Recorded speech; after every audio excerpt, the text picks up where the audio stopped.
Hi, this is Paul, and the Synod of the Christian Reformed Church is scheduled for mid-June. I continue to be amazed at the number of you who have zero connection to the Christian Reformed Church but are interested in these videos. I would make them anyway just because I'm interested in them, and thinking out loud and processing this way is sort of a helpful part of my way to continue to think through the challenges that my own denomination is struggling with. I'm going to talk a little bit again today about what part of the big debate in Synod 2024 is going to be about, which are confessional difficulty gravnina. Did I actually make those videos? I did make some videos and then not publish them, I think, on this topic. Basically, it goes like this. If you're going to be an office bearer in the Christian Reformed Church, you need to sign a covenant of office bearers. It used to be called the form of subscription that says you agree with the doctrinal standards of the denomination. That's a fairly standard thing. The difficulty is that these kinds of situations can get difficult because individual Christian churches, confessional churches, have all sorts of beliefs which have sort of developed through time. And they are usually embodied in particular denominational statements, such as in the case of the Christian Reformed Church, the Heidelberg Catechism, the Belgic Confession, and the Canons of Dort. Two of these are Reformational era documents, and another is a bit later in the Netherlands, the Canons of Dort. And there are a number of things that are described in these doctrinal statements. And basically, when you become an office bearer, you have to subscribe to them.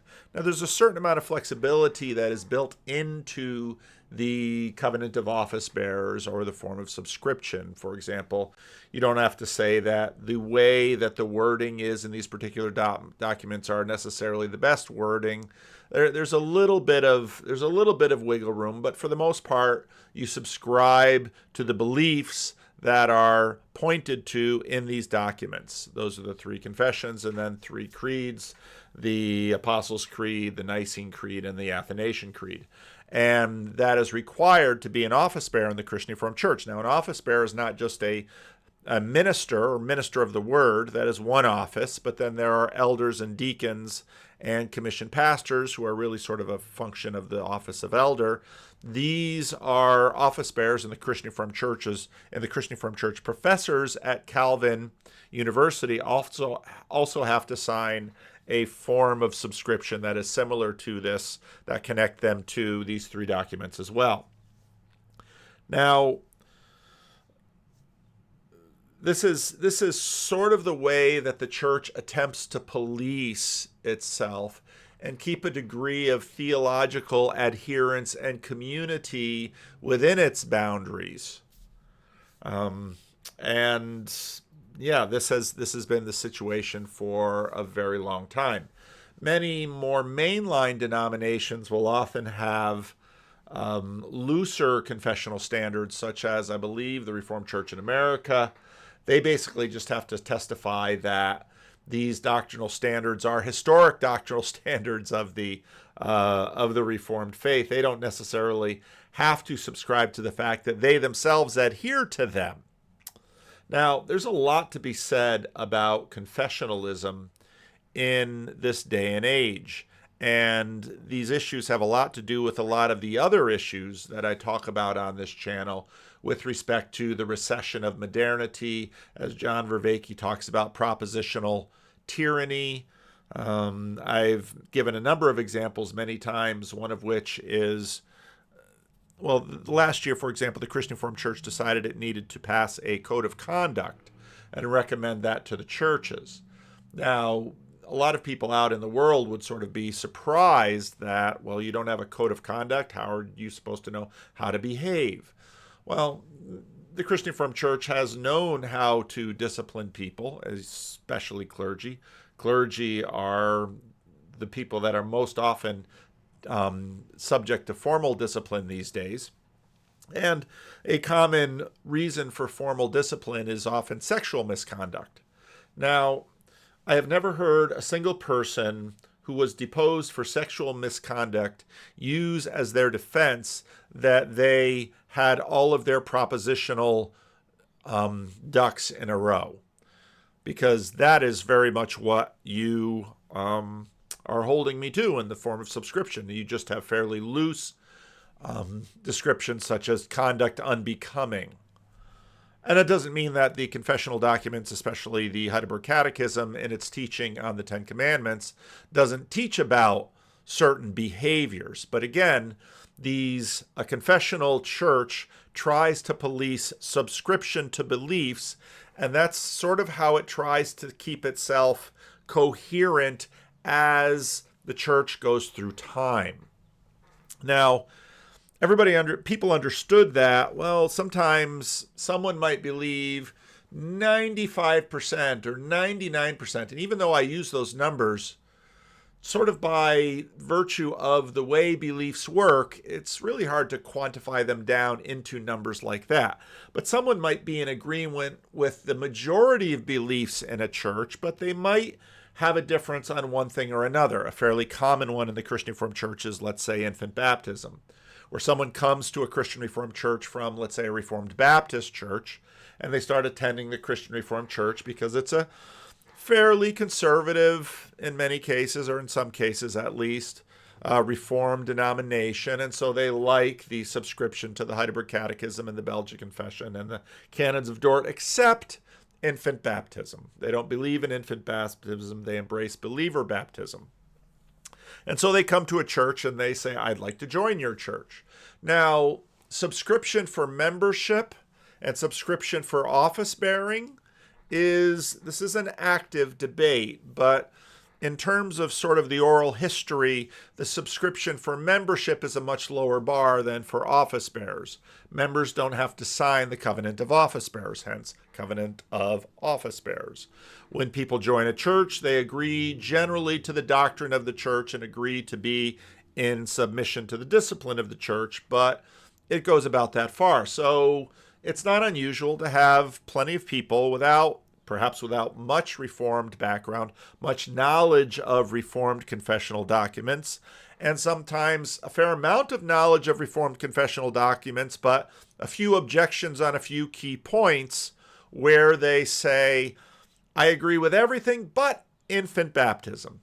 And there has for a long time been a way that such a person could file their objection with their local council. And if the council agrees to it, this is called a confessional difficulty gravamen. If the council agrees to it, then basically that council holds that document, and that person can then become an office bearer at any level in the Christian Reformed Church because they have expressed this gravamen. So that's a confessional difficulty gravamen in this document, ACDG.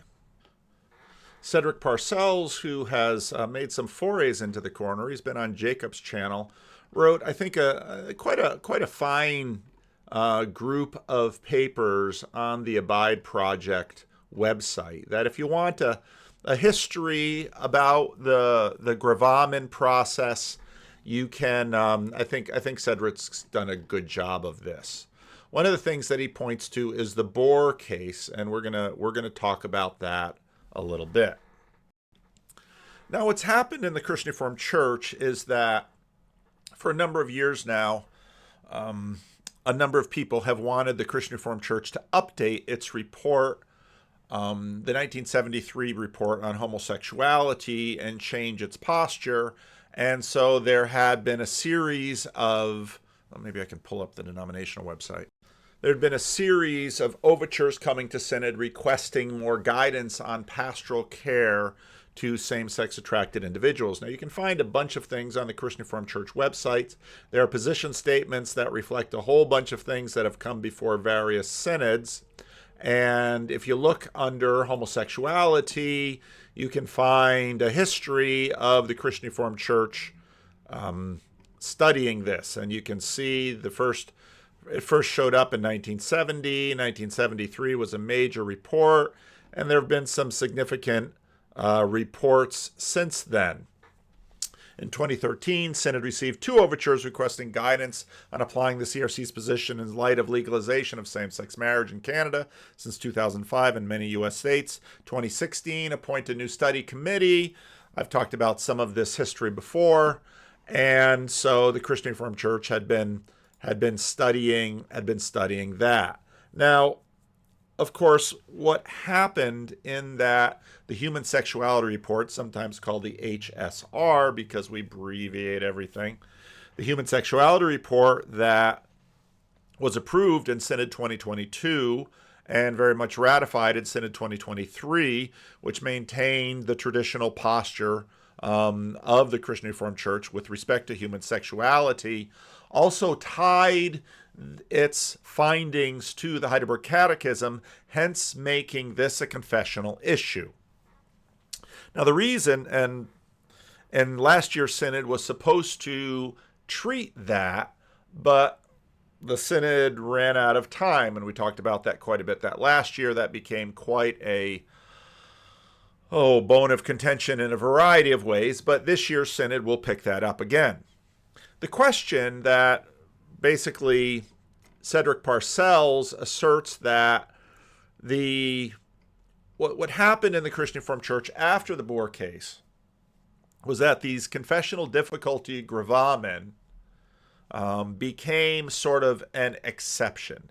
If you have an exception to a confessional standard, you can make your case to the local church council, and then you can continue to serve on up into broader assemblies without any problem, even though you've made your case. Now, part of what happens in Synod 2022-2023 is that approximately, perhaps, 70% of the Christian Reformed Church is traditional on this subject, and 30% is not. 30% in one way or another wants to see sort of the Christian Reformed Church keep up with the times with respect to embracing same-sex marriage. 70% of the church does not want to see this. Now, those numbers are just rough approximations based on synodical votes. They certainly may or may not be true to one degree. I think they are probably semi-accurate. So what is the Christian Reformed Church supposed to do when 30% of its membership disagrees with a position that 70% agrees with? Is this the kind of thing that you can sort of agree to disagree? Now, in some ways, when the votes were far closer in the question of ordaining women to church office back in the 70s, 80s, and 90s, in the 90s, the Christian Reformed Church allowed for a local option. And actually, there's a video that I intended to make and maybe still will make about how that local option actually plays out and higher in the bureaucracy of the denomination.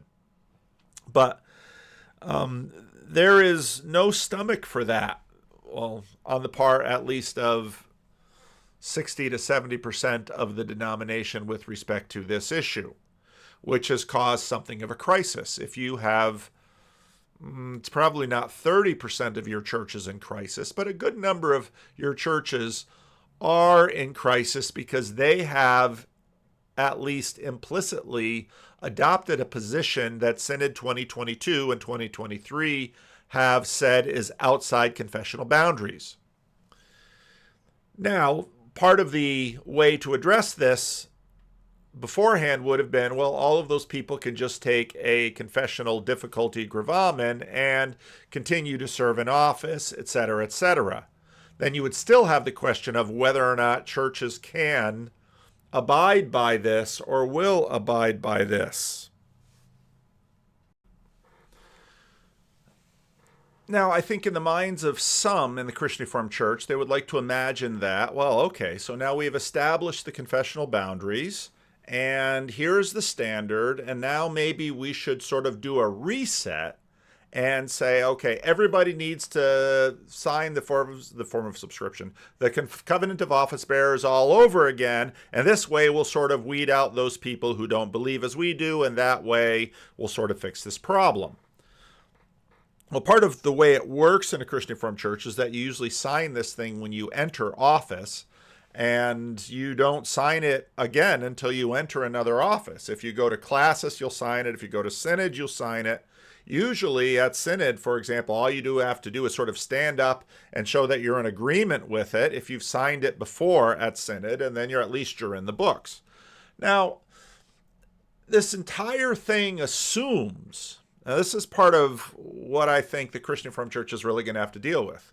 This entire thing assumes that people sort of stay static and stagnant. That's one assumption. Another assumption is that people are formed mostly by these confessional documents. And I think in our day, number one, people don't stay static. They continue to be formed and influenced by all sorts of things in the world, and they change over time.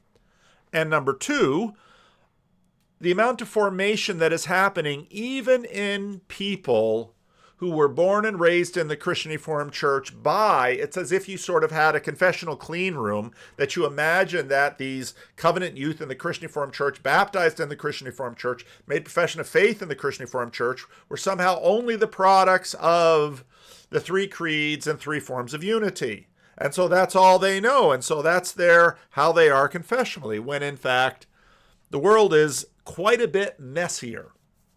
So I wrote this for CRC Voices today. We'll see if it gets any traction. I suspect the gravamina efforts, that's plural for gravamen, it comes from the Latin. A very learned member of CRC Voices has scolded me on attempting to at least try to be a little bit better in my pronunciation. Gravamen, gravamina. The gravamina efforts of Synod 2024 will fail regardless of what any committee comes up with and what the plenary session passes. What do I mean by fail? I mean, it won't make the difference that either side thinks it will.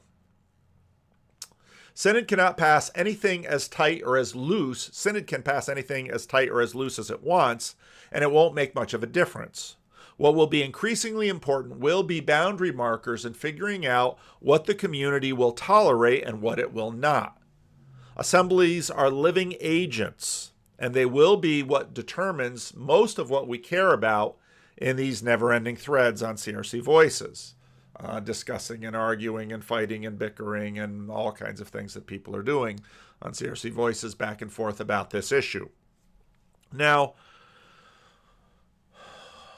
for those who don't watch the rest of my videos, let's say CRC members who just came in for this thing, and from some of you who watch the rest of my videos, a big topic of the ongoing recession of modernity is the awareness of larger bodies.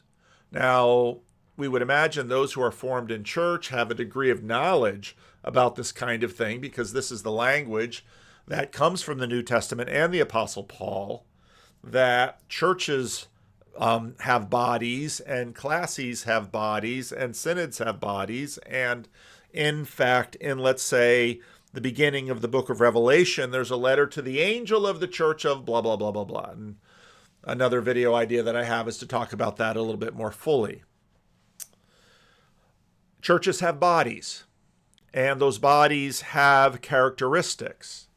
And while our current issue is an attempt, I think, in sort of a modernistic way to track to the belief structures of individuals down here, what might be necessary is actually for the church's confessional system to relocate from the individual office bearer method. I'm not saying you should just get rid of this completely, but I don't actually think this is where the action is for either side. I think you have to go up levels to the body of a church, the body of a classis, and the body of a synod.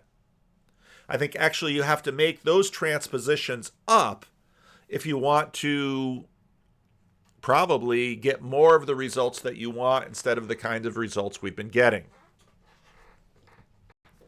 So when this whole thing started, I made my way to Amazon to get a used copy of Harry Bohr's The Doctrine of Reprobation in the Christian Reformed Church. Now, ever since my live stream last week, we're still waiting for Jacob to take up Mark Mark Parker's challenge to debate Calvinism on facts and logic. And then Jacob on Twitter posted this: Conversations with Calvinist Jesus. Master, what must I do to inherit eternal life? Nothing. I've assigned you to hell. So often when you find the internet and people say Calvinism, this is exactly what they think of. Now this gets into the question of double predestination. And Harry Bohr, I've talked about this book and this individual before.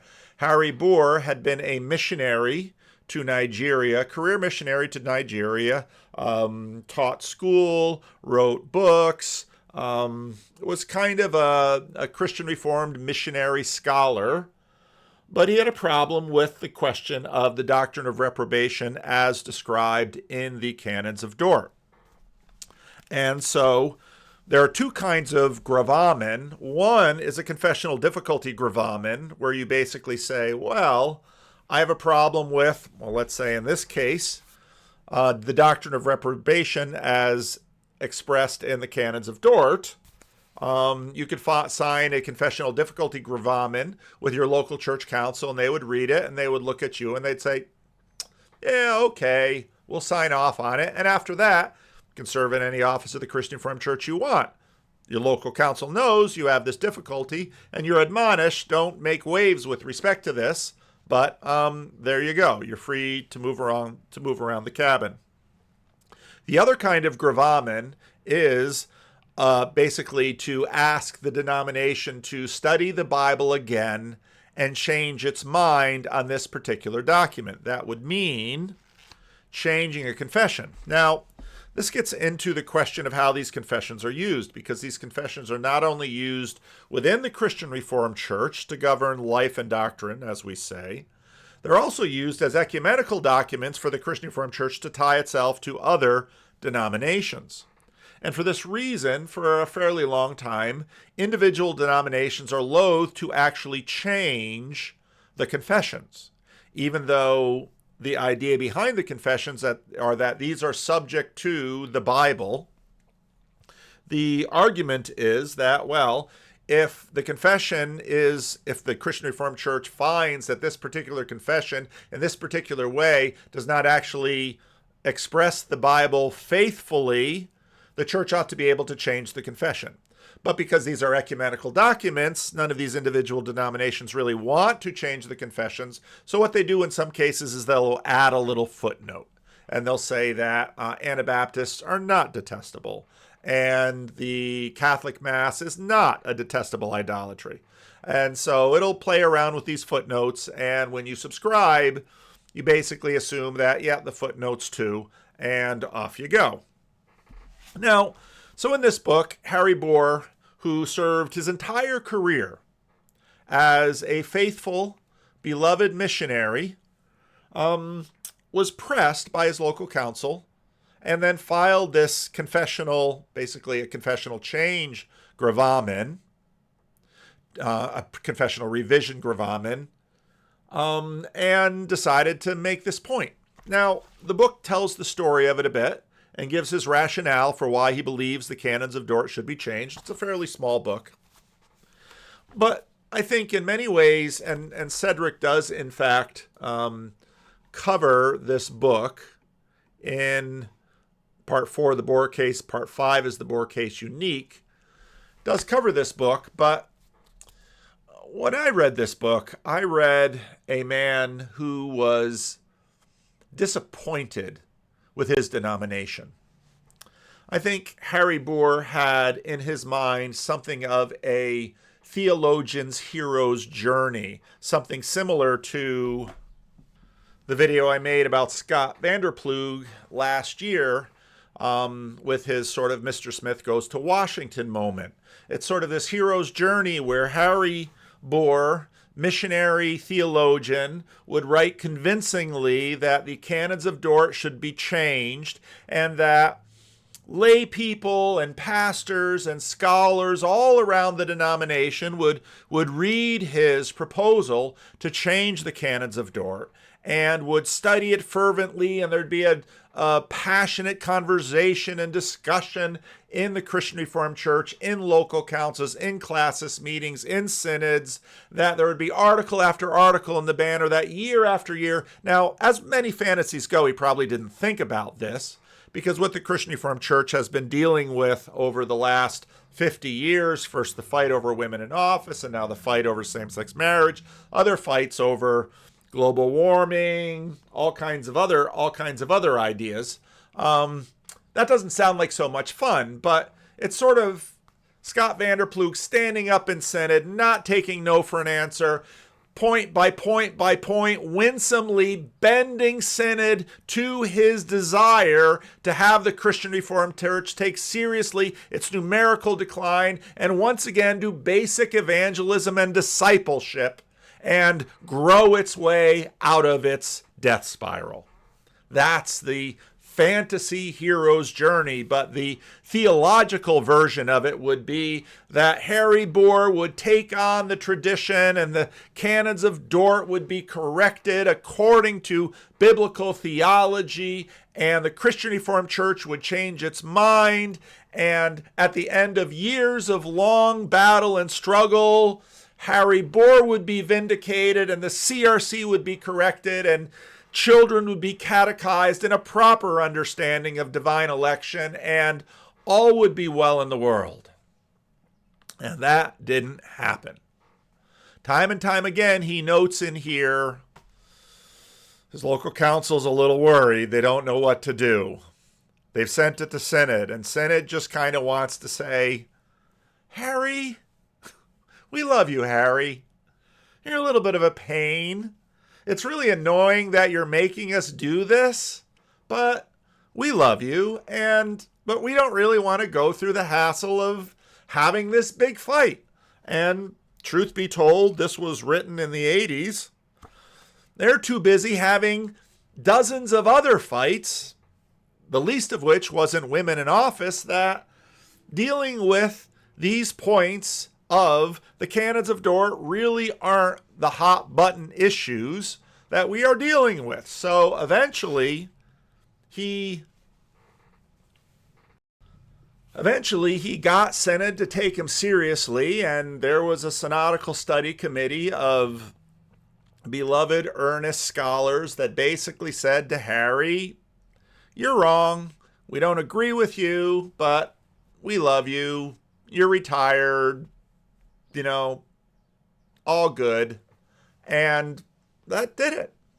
And so obviously for Harry Bohr, his fantasized, if he had this, I can't say that he had it, I didn't know him personally, but it's not hard to imagine that this hero's fantasy journey of changing the denomination, as is in some way implicit with the entire confessional structure,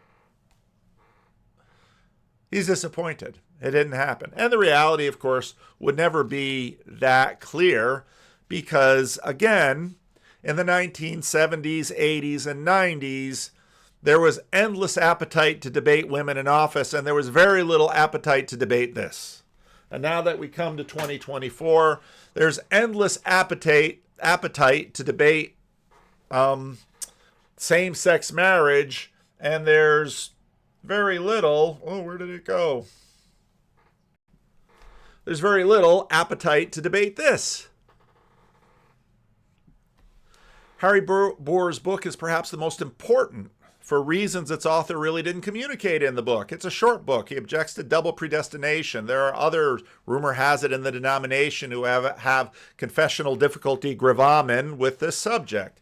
It's often the case that this becomes a caricature of Calvinism, and so people line up for it. Most people's behavior don't look anything like the caricature.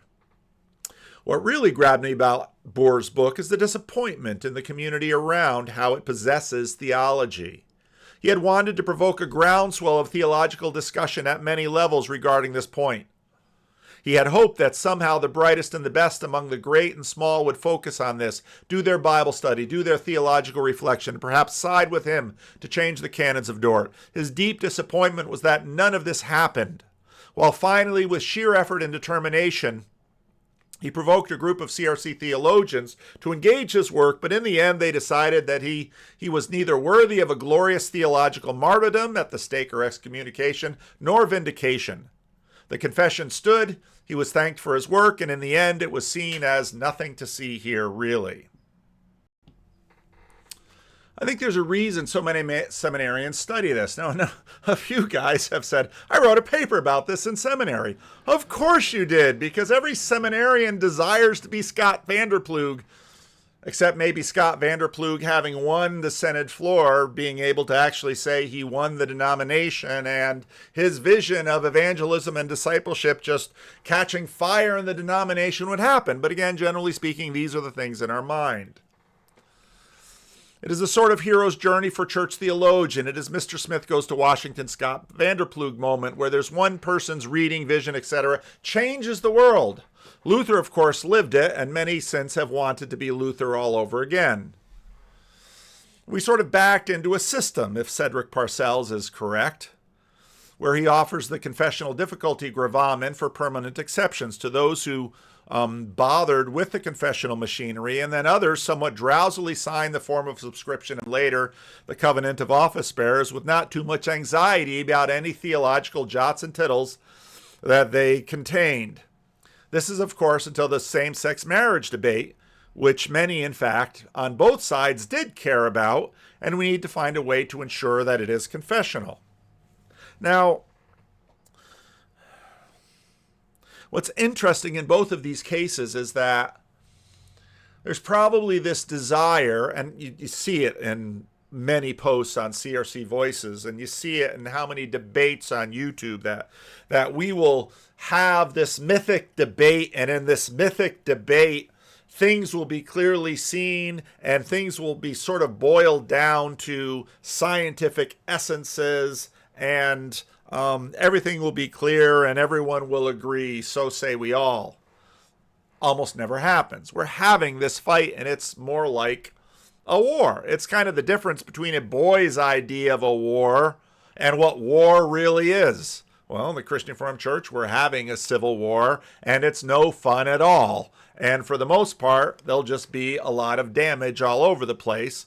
And we've watched the damage in other denominations, and we just recently saw the sort of collapse of the United Methodist Church and the collapse of the Reformed Church in America.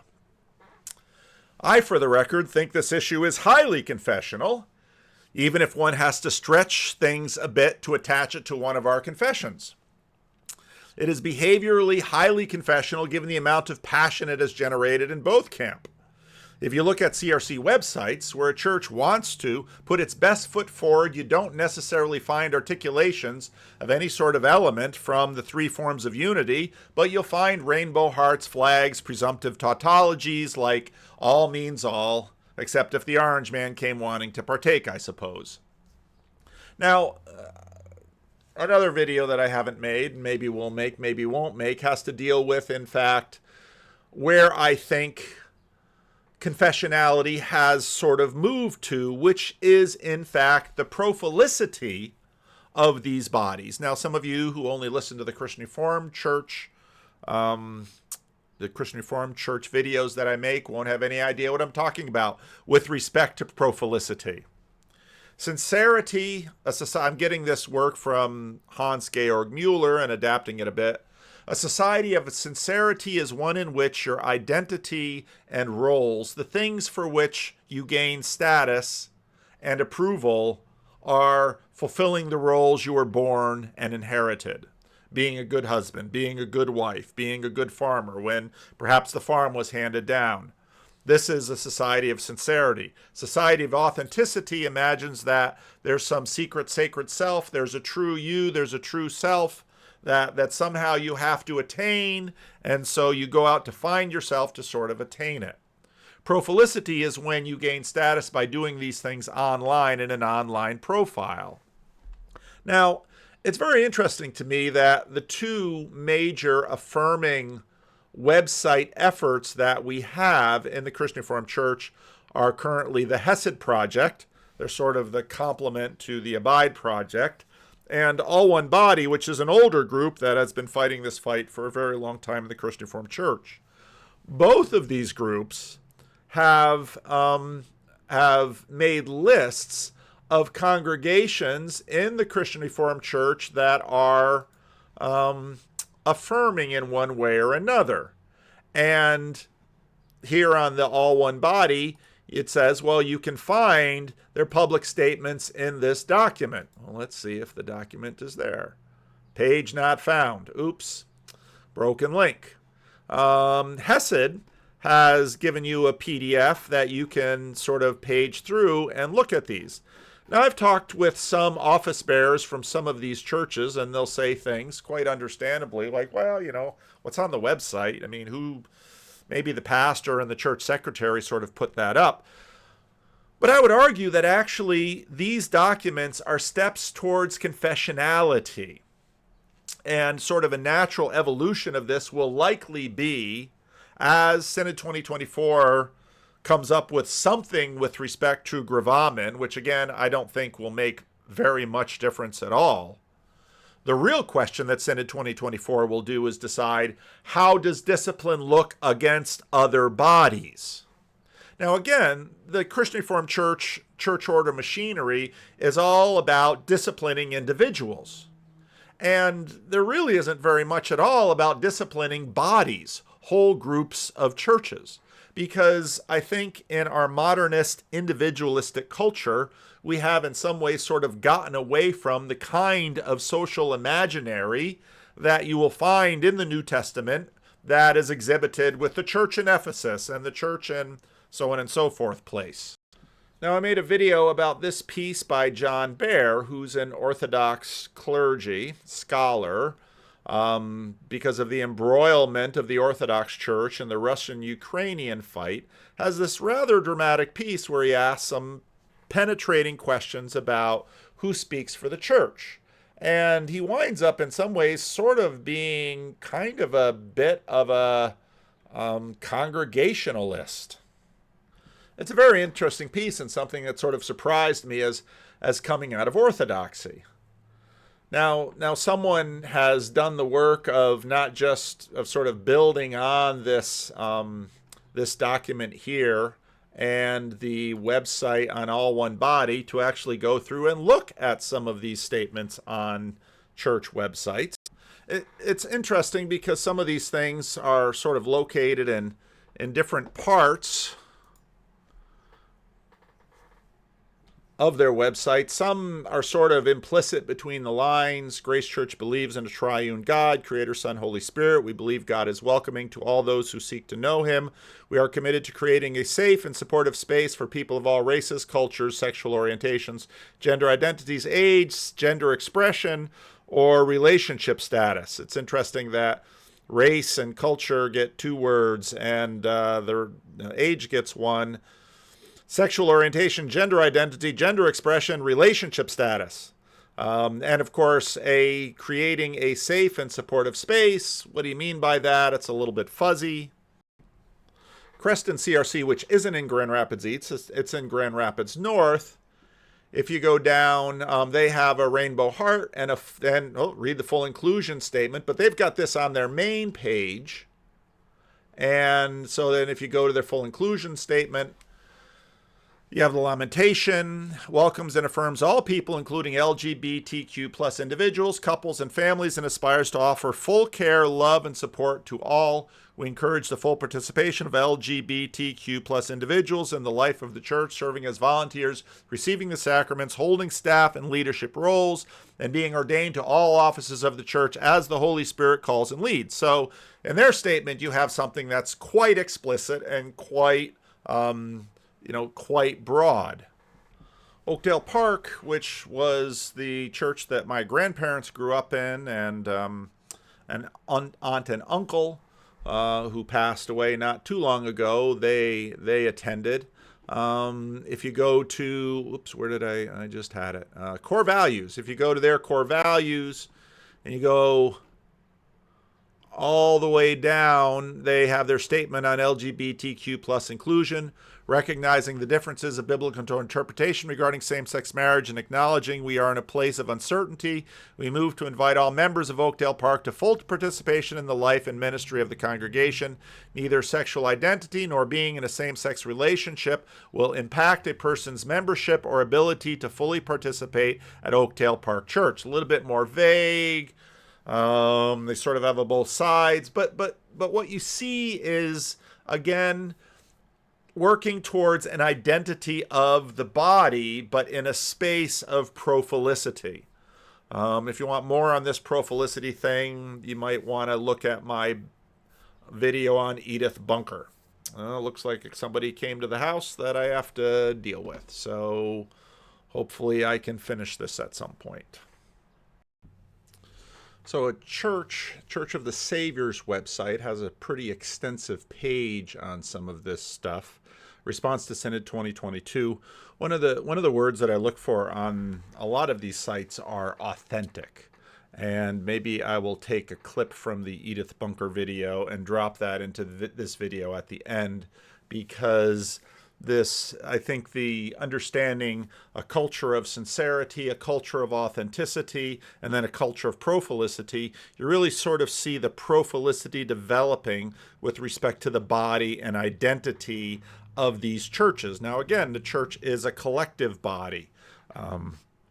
They come to a collective body in some way is able to come to a level of articulation and authenticity at a higher level than, let's say, an individual person. If an individual person writes an individual confession, only very exceptional people are going to, let's say, write a book. Most people, if you ask them, are going to give them, and this is people on both sides, they're going to give you some language that usually is sort of based on kind of something sloganish. Well, I believe that the Bible is the Word of God, and I believe God said it. I believe it. So basically, common people sort of have slogans like this, or all means all, or I think it doesn't matter, or again, you'll see just a variety of things. Now the Loop in Chicago has a fairly extensive page.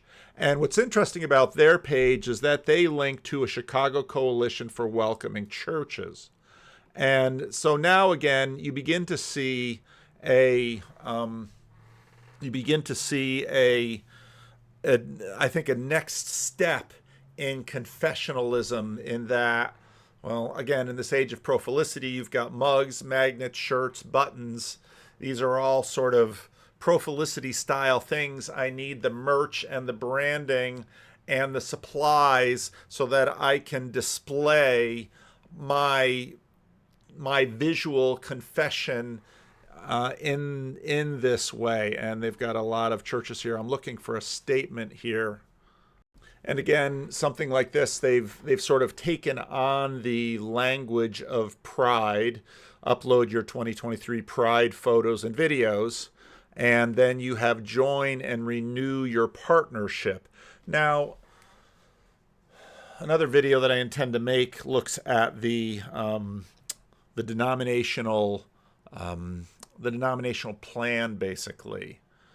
And part of what is changing is what a denomination is for and what you need a denomination for. And I think part of what we're going to see in terms of all of this in confessionality is that we're going to see more prophilicity and less explicit wordsmithing, but generally speaking, that wordsmithing and the careful distinctions that eventually develop in a layer of confessionality will then try to tie things together. Some church statements are going to want to talk about, here's Oakdale Park, so they have their core values. They have Bible verses after each of their core values. Again, that shows a degree of paying attention to their We Believe page. Again, there are a lot of churches that sort of cut and paste these evangelical We Believe statements. So what we're seeing here are sort of various stages of prophilicity. Again, sincerity, sort of traditional culture. You gain status by affirming the values that have been handed down to you, the beliefs that have been handed down to you. Many churches still are in sort of a sincerity mode. The counterculture sort of puts churches into an authenticity mode where you have to express what's right and true for you, and a lot of gender expression stuff sort of comes out of authenticity culture. And then prophilicity is, now we are going to display this. And again, especially on this Chicago coalition of welcoming churches, celebrating all that we are in a world that wants us silent, there's a ton of implicit stuff in here and external resources. You're not going to find a lot that is necessarily tremendously theological. So in terms of their resources, you have your Christian stuff, Many Voices, Religious Tolerance, Soul Force, and then Baptists. And after the Baptists, you get the Buddhists. And then you have Orthodox and Gay. There you go. Some of our listeners. Jewish resources, Lutheran resources, Mennonite, Mormon, Pentecostal, Reformed Church in America, Room for All. That was their group. I don't see anything specifically Christian Reform in there, but again, it's more of a posture and a sensibility than a statement that in traditional confessionality we say, this is the interpretive framework through which we read the Bible and apply it through the church to our lives. Now, part of why confessionality sort of develops often is because, again, of conflict. And, it's very easy to be sort of inclusive until something happens that people weren't anticipating, and then the inclusivity is tested. I've mentioned in previous videos that we're in a strange time now where we sort of have simultaneous tightening and loosening, and sort of both within kind of the safetyism. There's a lot of safe church language, but let's say if you are let's say a naturally polyamorous male who enjoys having non-exclusive relationships with women to whom you are most naturally attracted, let's say women who are in their 20s, and will you be a deacon or an elder in your church if that is your gender identity and your gender expression? So again, I've been talking about the fact that our structure tends to try to focus on policing the beliefs of the confessional beliefs of individuals. And I think that's going to be increasingly difficult. People in our current context of hyperpluralism are all over the map. Part of what our context does is raise to the level of consciousness many topics that probably in past centuries would have laid dormant, but all but the learning and studied. In other words, people are constantly being catechized by Netflix, Hollywood, magazines, YouTube, Instagram. They are being exposed to far more ideas than they ever would have been exposed to 50 or 100 or 200 years ago. And what that means is when you get exposed to another idea, well, didn't everybody just believe that Jesus was the Word of God? Didn't everybody believe that Jesus was Lord? If you're living in a context which is fairly uniform, the range of options of beliefs that you will probably select will be narrow. And right now, during this time, people are bombarded with all kinds of new ideas. I thought it was just like monotheism or polytheism, and now they're trying to tell me about henotheism or monolatry. Henotheism is belief that there are many gods, but one God is supreme, or I only worship this one God, even though there are many gods. And what all of this means is that when it comes to, okay, so you've been exposed to all of these ideas. Now sit down and tell me what you believe. And if you start asking questions, and if you start asking questions in different ways, people are naturally going to begin to answer those questions, and the range of answers they are going to give is going to get broader and broader and broader. Just pay attention, for example, if you begin asking people about, this is an old one and it's a common one. Give me an illustration of what the Trinity would be, and they might say, well, water as ice, solid, and gas, and modalism. But most people aren't going to know any of this. And so with constant exposure to more and more, not only options outside of Christianity, but within Christianity, when it comes to policing individual beliefs, that's going to get harder and harder. And, well, let's say, in some ways, then the answer to the church of that is, well, we are going to catechize them more.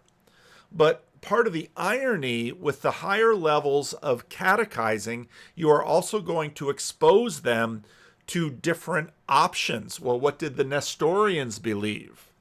What did the Monophysites believe? And generally speaking, again, usually that kind of preparation happens at seminary, and there's some fairly strong containers, sort of a social container that keeps the people together because they want to be a minister in this church and they want to do that. But what's happening on YouTube is now that there are so many options out there. And so, well, maybe they want to be a Noahite. And maybe you don't know what a Noahite is. I didn't know until I got on YouTube. And in fact, there are whole ranges of ideas, theological ideas. And now, of course, the Orthodox are around. And the Orthodox are bringing all sorts of things out of their ancient storeroom that are coming out on. And those are sort of mixing with modern things. And the amount of religious opinion is proliferating. And add that to a culture of authenticity, and you are going to see an absolute explosion of, if you ask people what they believe, they're going to have all kinds of ideas. And then you put the Heidelberg Catechism or the Belgic Confession or the Canons of Dort in front of them. And they're going to read it and they're going to say, well, I don't know about that, and I don't know about that, and I don't know about that, and I don't know about that. But there are 50 people on YouTube arguing about Islam, Catholicism. They're fighting within Catholicism. They're fighting between how many different brands of Protestantism. And there's all, adult baptism or infant baptism. Take any petty feud within any of these religious communities, and you can find well-argued videos out there on YouTube. This is really going to disrupt this model of individual subscription for the vast majority of people, for whom, if they were never exposed to much of this, they would say, well, what do you believe? Well, I don't know. Church seems fine. The sermons are good. I've been interested in them. I've learned a few things about the Bible. Well, what things? Well, then things are vague. And, well, what really do you know about such and such a thing? Now, contrast that with, again, the catechesis that happened to Christian Reformed Church members in their 60s, 70s, and 80s now, who for years of their young life actually memorized the Heidelberg Catechism. And so when they get questions, usually uninitiated by YouTube, when they get questions, the ideas of the Heidelberg Catechism will come to mind first. Now, again, when you look at people, let's say, under 50 or 40, many of their opinions are governed not simply by, let's say, religious education or imagined arguments from the Bible, but temperament. Well, look at the big five: personality. They're high in openness or they're low in agreeableness. And you're going to find temperament increasingly impacting confessionality, sensibilities, life experience. Many of these our theological opinions arise unbidden and often without much of a conscious or durable foundation. Well, I heard that we should love everyone, so of course we should love this group of people over here. Well, they might not have very much experience with that group of people over there. Now, if they would actually, let's say, start sharing an apartment with someone of a particular sexual orientation, they might develop other ideas about whether or not they think that sexual orientation actually works or not.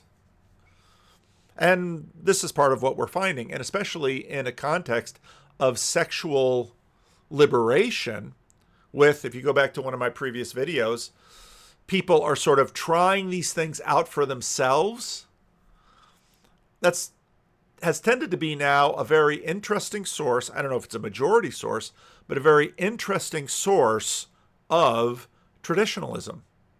Because, okay, so dad and mom split up because dad was gay, and then mom started having a series of boyfriends, and dad started having a series of boyfriends, and where was I? And what did that do for my life? And while I still love my father and I love my mother, I wish it wasn't so complex. This is going to impact people, and I think this is behind some of this new drive to traditionalism and conservatism, because when people experience the chaos up close, they tend to go towards more conservative. Now, I also think this is part of the reason why, let me pull up something here. This is a current list of affirming Christian Reformed churches. You have Washington, D.C. First of all, notice how many urban areas. You have Washington, D.C., you have Toronto, you have Edmonton, and then you have Toronto again and Chicago. Now, you would expect to see these. You have Calgary, but that one might have left the denomination. You would expect to see these in urban areas, and I've talked a lot on the channel before about how this has been playing out in terms of the Calvin circulatory system and the denominational circulatory system. Notice how many of these are Grand Rapids. And again, I've spoken before about why that would be the case there too. I've also noticed a pattern that many churches out in more, let's say, blue state areas, blue state suburban areas, are not on this list. Why?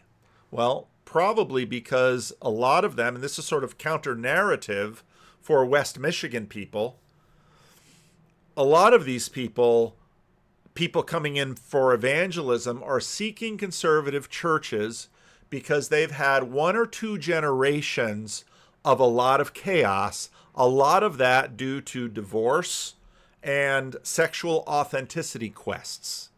Now, those sexual authenticity quests are usually framed in, well, there was an oppressive traditional structure, a structure of sincerity that they have sort of rebelled against. In an authenticity quest, they have now taken on new identities, taken on new relationships, sexual expressions, taken on all of this. And the kids and grandkids who have watched that for a couple of generations and lived in that chaos, you know what they want? A dad and a mom who stay together. Now, you look at an area like Western Michigan where, while there is certainly divorce and a degree of chaos there, you have churches where there's been a high degree of faithfulness, reliability, and stability. Some of people's, and then when you find, let's say, people moving out into same-sex marriage, their marriages look almost just like a hetero marriage. There's not a lot of chaos. And so there's a lot of assumptions in my experience in these areas that, oh, this is just a simple variant and people won't live terribly chaotic lives. Well, that's partly because there's sort of a anti-chaotic herd immunity effect in that region that is sort of, well, when they do have an experience of liberationist authenticity, they then sort of act out their new liberation in a fairly traditional mode. And so I think this is part of the reason why you see within the Christian Reformed Church many of the converts coming in, often they're not white, they're coming in looking for traditionalism. And they want a context that is going to sort of nail traditionalism down. And that's part of the dynamic in our midst of conservative churches. Now, generally speaking, because of past decades, a lot of people of Dutch ancestry, when they think about conservatism, they think about Dutch CRC conservatism, and there is plenty of that around. But what they tend to not understand as well are non-Dutch, often non-white conservatives that come to the denomination, and they sometimes are the most ardent confessionalists, usually within a few narrow bands, commonly now human sexuality. Enter the confessions. They have surely shaped our churches, but most of us by this point have been at least as shaped by theological chatter, social chatter, and all sorts of other things far, far afield of these three documents. Again, last time I ran Heidelberg Catechism through my adult Sunday school class, that was a number of years ago, I found it really worked well with the seniors. The seniors really liked it.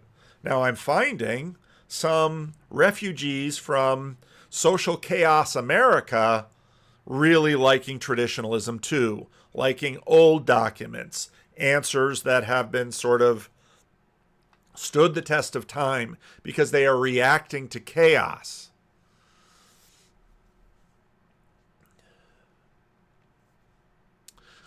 People my age, television age, and younger have been formed by so much more, and many of our sensibilities that sort of surround our theological instincts are not from memorizing the Heidelberg Catechism. I held up the Never on Your Own Heidelberg Catechism book that Gord Spikeman went through. And again, you have sort of a builder generation catechizing boomers then, and by the time you get to boomer catechesis, memorization is out, and television and movies and records and magazines are in. And so, whereas if you have a confessional church where in a far less pluralist context, and many CRCs at the beginning of the 20th century and up until the Second World War were far less pluralized. They were living in often rural agricultural colony areas, going to their own Christian schools, going to their own Christian churches, deeply formed by these confessions. Memorization of the Heidelberg Catechism. That is the draft they took out into the world. And for many of us boomers and later, we've been catechized far, far afield. And while there is a rallying cry for greater catechesis, you will not have the kinds of results you had with the builder generation and earlier today. And that sort of leads to, of course, to Rod Dreher's Benedict option, where the idea is, well, let's put together new walls. I'm far from certain that that actually is feasible. Now let's get into some analogies of confessionalism today. On the part of many, there is a suspicion that we're being asked to live in a not a terribly truthful world.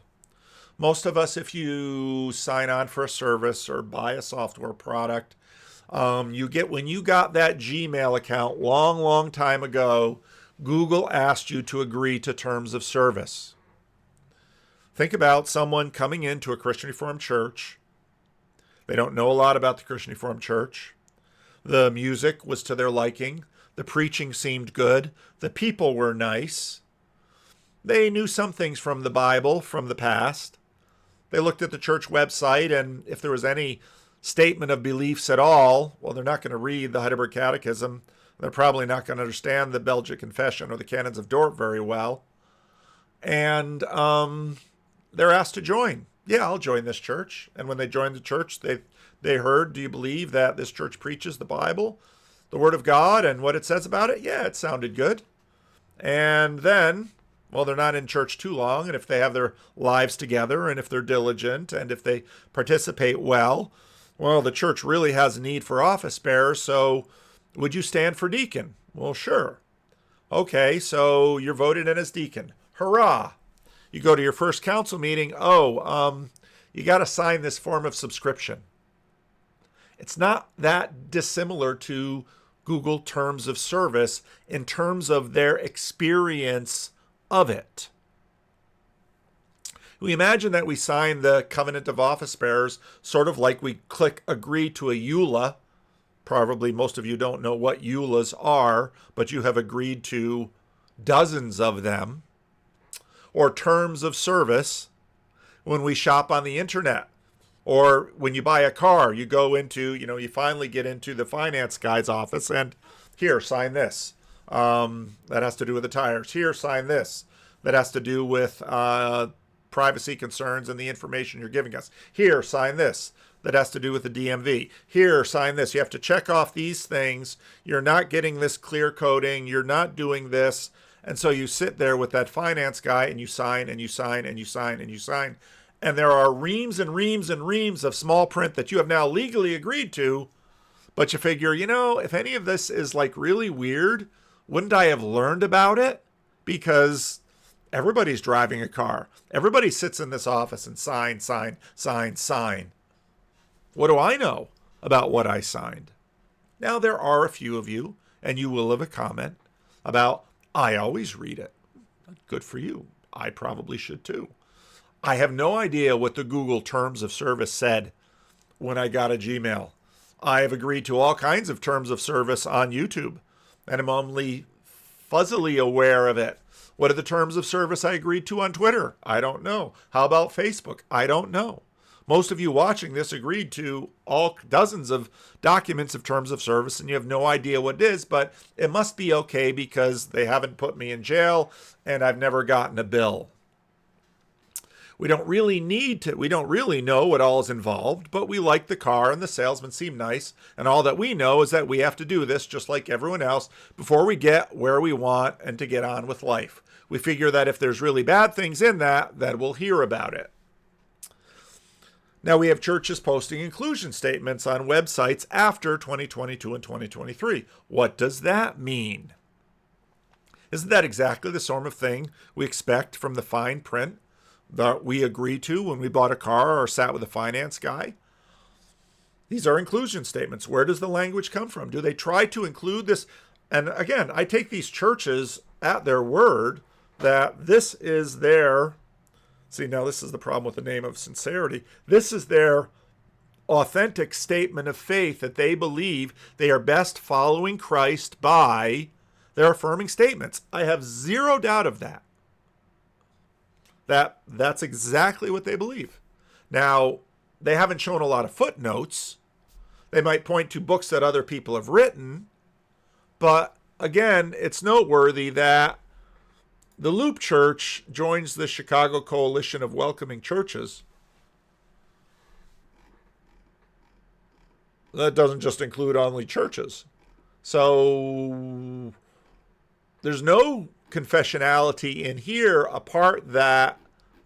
except that, we are inclusive. But where the lines of those inclusions are, and there will be lines, they don't know yet because nobody's transgressed them, only to have somebody else push back and say this and not this.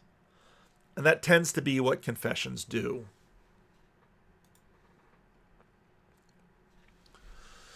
The formation that has happened in the 70% of the church that isn't gay hating, but doesn't think churches should say yes to same-sex marriage, and the 30% that isn't Bible hating, who think that inclusion is the Christian thing to do, has mostly happened far, far away from basically anything that anyone signed with respect to confessions.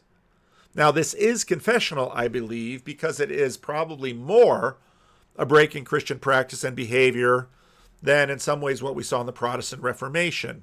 But again, in a particular band. All right?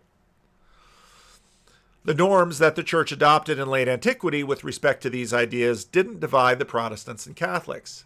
They were fighting over Lord's Supper, statues, offices, etc., etc. Lots of things, but not this. Now we have this. The way we deal with this is to fight, and that is what we're doing. Fortunately, we're using words. That's good.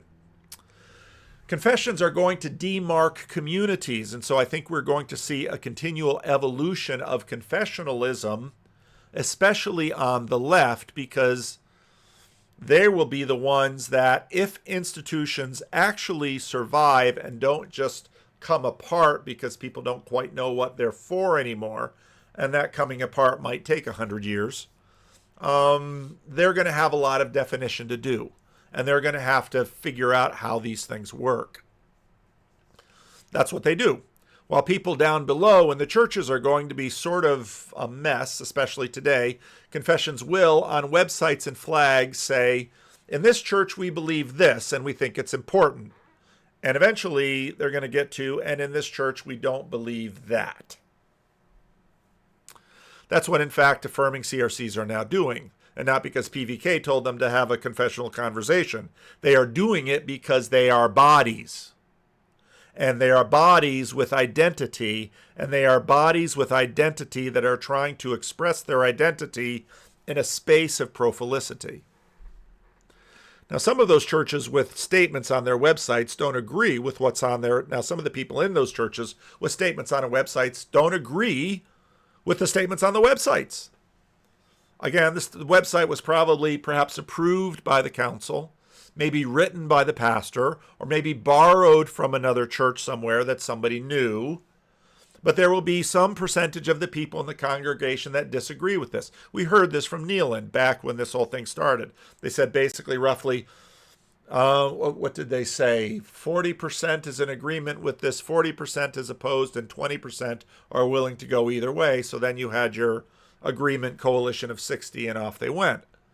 But the 40%, most of that 40% didn't leave the church. Why not? Or at least didn't leave the church yet, and didn't leave the church over this.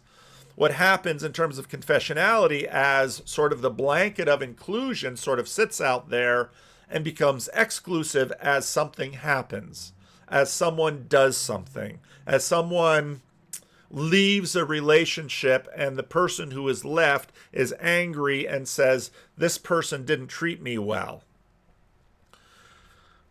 Again, now as we're in this weird time where we're both sort of loosening and tightening, where we've got more attention paid to a safe space, well, in this gender expression, somebody hurt someone else, and now the church doesn't feel like a safe space if that person is still here. And then you begin to realize that all of this machinery that over centuries developed with respect to marriage and divorce and expectations and sleeping together, all of this arose out of conflict. So you've got members in churches with inclusive, affirming things on their webpage that they don't agree with. Well, why don't they leave? Well, we don't believe that inclusion statement, but we're going along with it because we are part of this body. In public, they keep their mouth shut. Private, they might complain to their friends, yeah, our church put this up. I don't disagree with it, but they're my church, so I'm staying there. And unless and until something happens, they probably will stay there. But especially if something happens along these lines of the new exploration of inclusivity, that might cause them to leave. The reverse will be as true as well.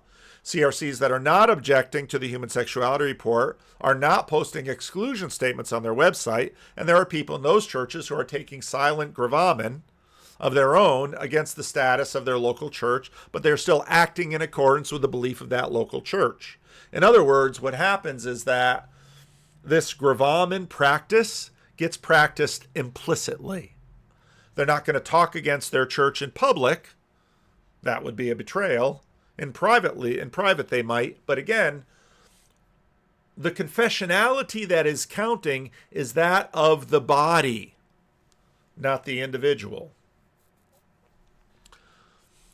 What will make more sense to many people is if churches ask their potential office bearers to sign the terms of service, where they agree to certain behaviors while in office. Code of conduct. See? Code of conduct is basically terms of service. And they're going to say, these are the beliefs of our church. Can you agree and promote them publicly? Or at least be silent if you disagree.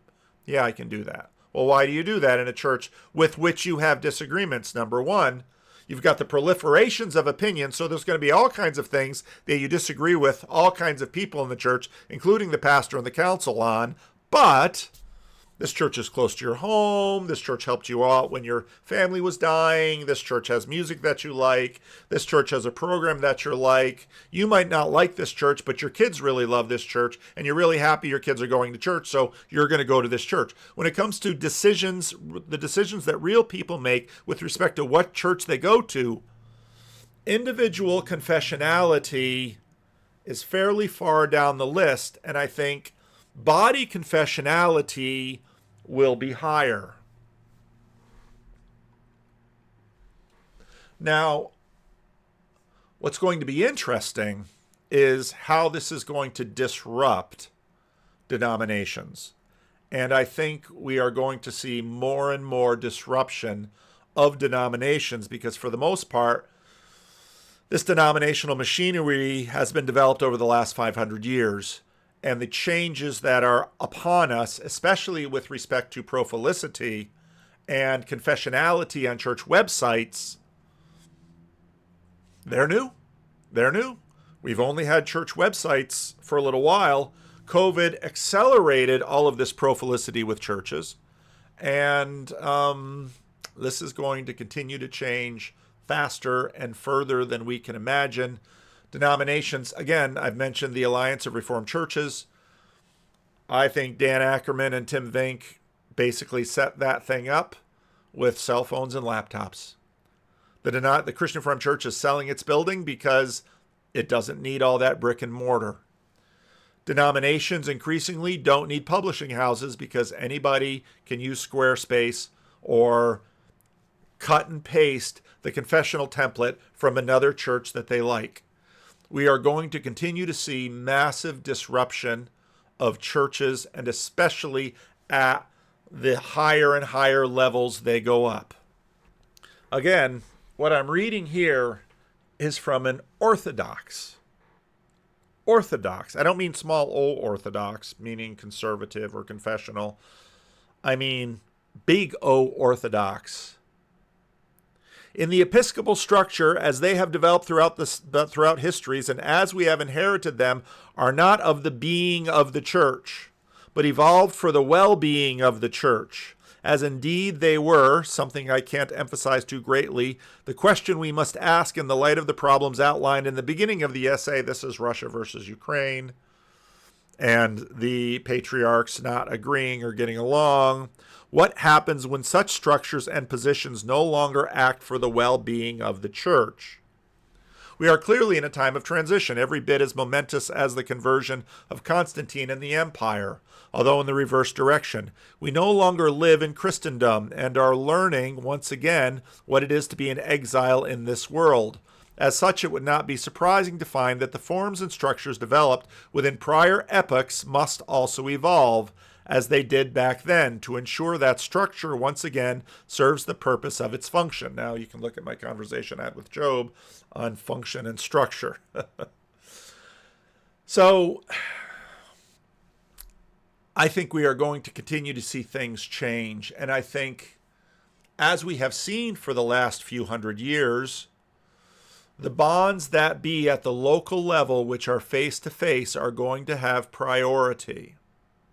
Now, fortunately for the Christian Reformed Church, our church has always tried to balance participation at the local, regional, and then continental levels.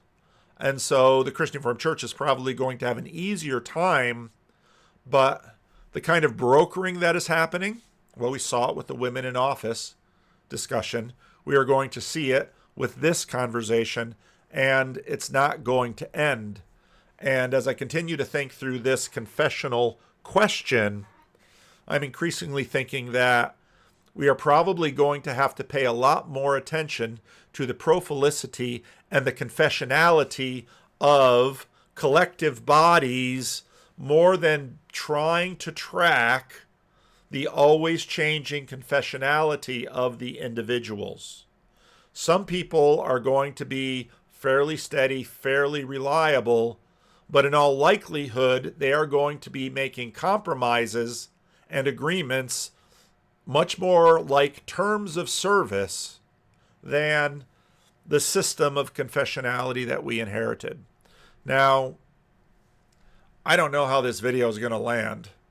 I know because I haven't been waving a rainbow flag, conservatives have, often appreciated what I've said. This is figuring out confessionality now, and again, thinking about bodies in other ways than the ones of us with skin on them. This is going to be tough. So I think I will put now a portion of a larger video that I made, which sort of walked through sincerity and authenticity, and then add to that these ideas of prophilicity. So let me know if this was helpful. I think it's going to be strange. But again, these videos for me are pretty much thinking out loud. Not too long ago, I discovered that someone has decided to start a YouTube channel with All in the Family episodes.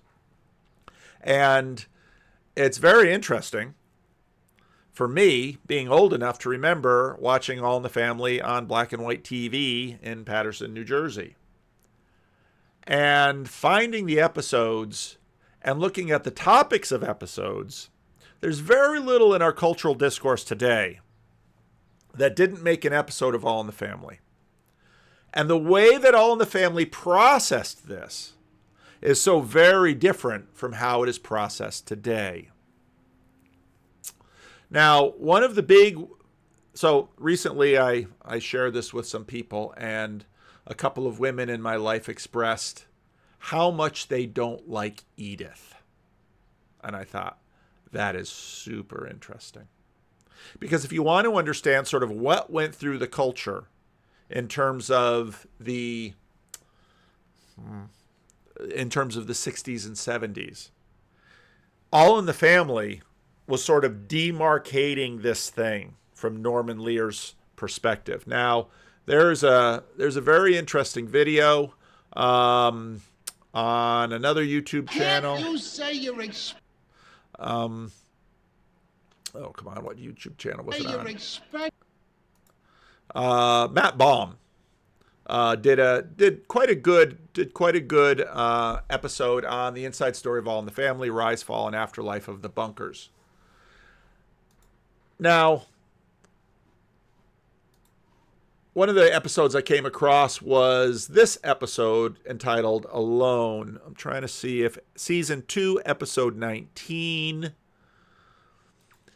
It's very interesting. The episode begins, of course, with Archie and Edith. Well, basically, All in the Family is about the transition from a society of authenticity, of sincerity, to a society of authenticity. And the generation gap is seen in the difference between Archie and Edith and Meathead and Gloria. Meathead, of course, played by Rob Reiner. Now, it was very interesting for me to watch this because, of course, when I was a kid, I looked at Archie and Edith and I thought, oh, they're old people. And in this episode, she mentioned they've been married 23 years. And it's like, I've been married 37 years. I'm older than Edith and Archie were then. Now, of course, back in the day, Archie and Edith would have started a family. I started a family fairly young in my 20s. They would start a family in their 20s. And my kids are actually older than Gloria and Meathead.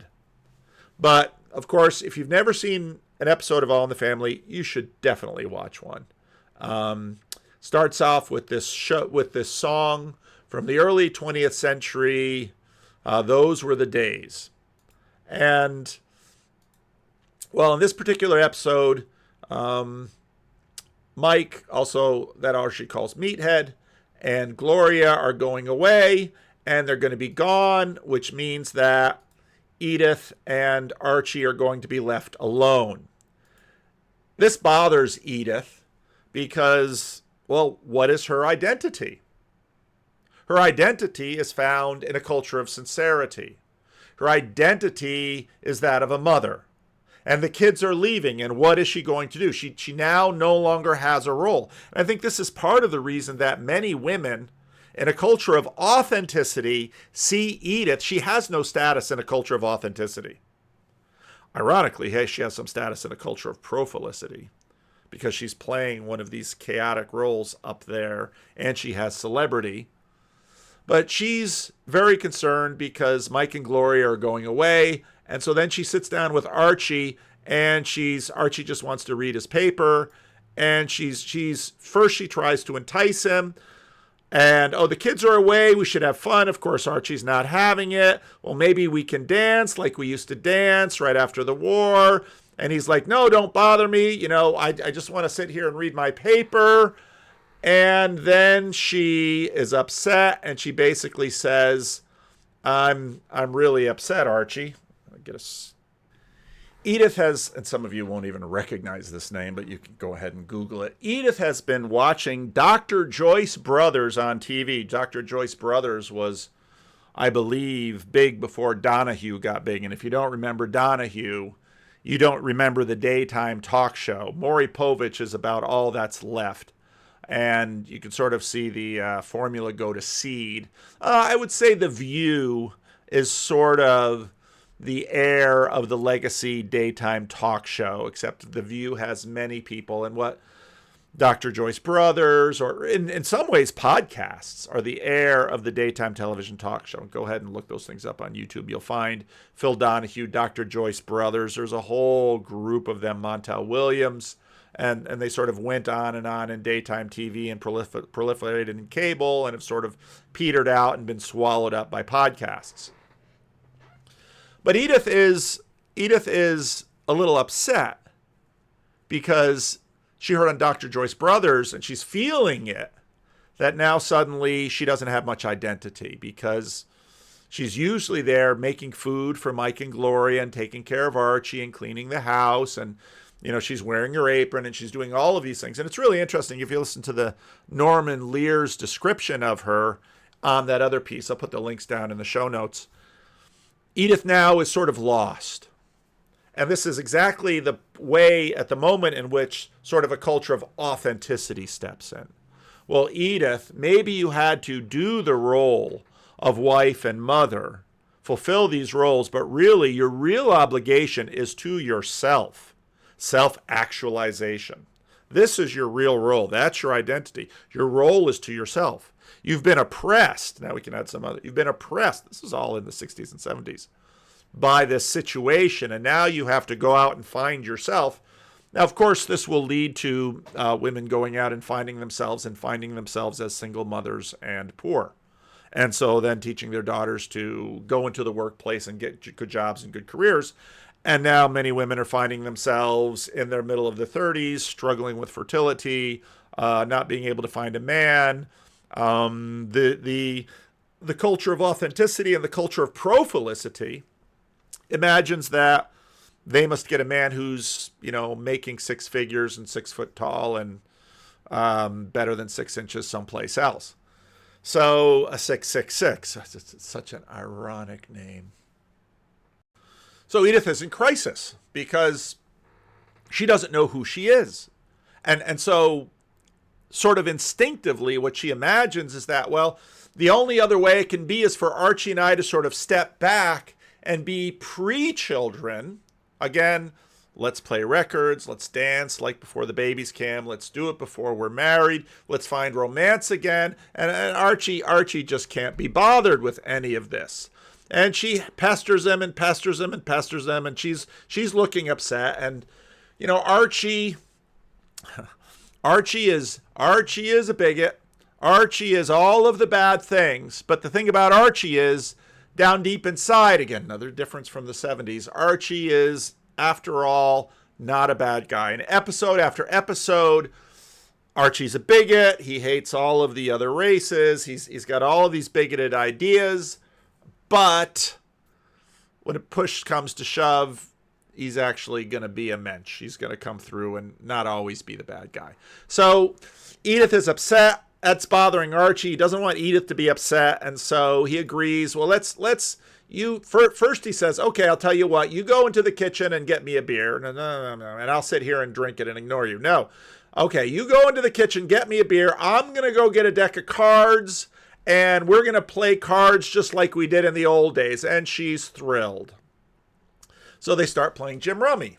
And he wins. But he realizes that he won because she threw out a card that so obviously she shouldn't have thrown out. And so he challenges her on this. And she basically says, well, I gave you that card because I know you like to win. And that upsets him because, of course, his feelings are hurt because, yes, he likes to win, but he doesn't like her helping him win. So, he's just Archie is being Archie. This is who he is, and he's mad and he's upset. And so they play cards, and now he's mad. And then they go into the other room and they have a fight. And basically he tells her, you're not human. And now she's insulted because, again, she's been having an identity crisis. She's insulted. And what do you mean I'm not human? You're not human. Why? You're a saint. He tells her she's a saint. Why? You can't do what's wrong. You're always thinking about everyone else. Now, in what world is she a saint? She's a saint in the world of sincerity. But the whole culture is on the cusp of moving from a culture of sincerity to a culture of authenticity. And so you're a saint. What do you think? You think it's fun being married to a saint? You never do anything wrong. Go ahead, Edith, do something wrong. So she turns and she's going to throw a basket of fruit, and she's going to try and act out, and she just can't. She just can't do anything wrong. And then basically she's upset because Archie said, you're not human. She said, I am human. You're not human. You're a saint. You're not human. Two-speed. Saints, regular people. Archie, of course, is always criticizing the minister. They're not Catholic. They're mainline Protestant. They're WASPs. And you're a saint. And no. And then he gets mad, so he's leaving. And then she's both still angry and upset, and she demands he needs to apologize. And so he walks out the door, goes down to the bar, and then he'll come back, and he's feeling bad, and he's trying to make things up, but she's dug in now. So I'm not going to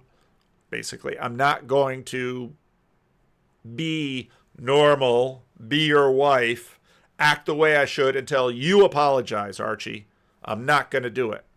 Now he's trying all kinds of different ways to get her to sort of lighten up and be normal again without having to apologize, because Archie does not want to apologize. And so he works on her. Finally, he says, why don't we dance?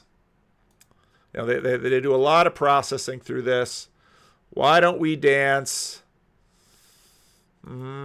Maybe. Okay, maybe we'll dance. So they do a little bit. Okay, so now he's at the record player. They're going to dance. She's a little excited about this because now, again, she has a role. Her role before was a good mother. Now her role is going to be a wife. Now, it's also helpful to note that in these transition periods, Gloria and Mike, it would be imagined, would be having children almost right away. And so Edith could sort of go maiden, mother, matriarch. Instead, she goes maiden, mother, maiden. But does maiden still fit? And that's part of the tension of the show, is that she's not really a maiden anymore. And Gloria isn't producing grandchildren, so she's not getting to be a matriarch anymore. She should be a saint. And of course, Norman Lear wrote her this way. I mean, he basically says it in that other piece. He wrote her this way. But again, that sainthood is ensconced in a particular culture because you're going to have value. You're going to ascend and descend a hierarchy based on the culture of the community that you're in. So they dance a little bit, and he got her a gift when he went out. And, oh, of course, she's thrilled. Archie got me a gift. Archie never gets me gifts. And it's a, this is so 1970s, it's a lady razor. But she's thrilled because she never gets gift from him. And he said, well, the drugstore was the only thing that's opened. And she's just, who wouldn't be happy with such a gift? And again, I mean, it's comedy, of course, at this point, 60s to 70s. And then finally, after she receives the gift, she still demands an apology. And she says the words, and he agrees to it. And then they're in a passionate kiss, and Mike and Gloria show up back on time. And of course, Archie is always giving Mike and Gloria a hard time because they're always passionately kissing around the house, and he's complaining about having to look at it. And so at this point, Mike gets to throw it back in his face. But again, culture of sincerity. You gain status by fulfilling your roles. Culture of authenticity. You gain status by... Now, there's a trick in terms of a culture of authenticity because actually, this is one of the funniest things about modernity. Because modernity basically says, dogmatically, there is no secret, sacred self. There's only what you materially, physically are, the product of everything that has brought you to this point. All it is product of cause and effect, the great chain of cause and effect, as C.S. Lewis says in his book, Miracles, the Whole Show. And authenticity is sort of a way to re-enchant the world, and modernity allows it. It's a fascinating dynamic. And then you get to prophilicity, which is basically authenticity on steroids. And what's so punishing about a culture of prophilicity is even if you took that Instagram picture of yourself, you probably added a filter. You probably touched it up. And just by virtue of age, you will probably never look as good as you looked in that picture. And the gods of the world of prophilicity will condemn you.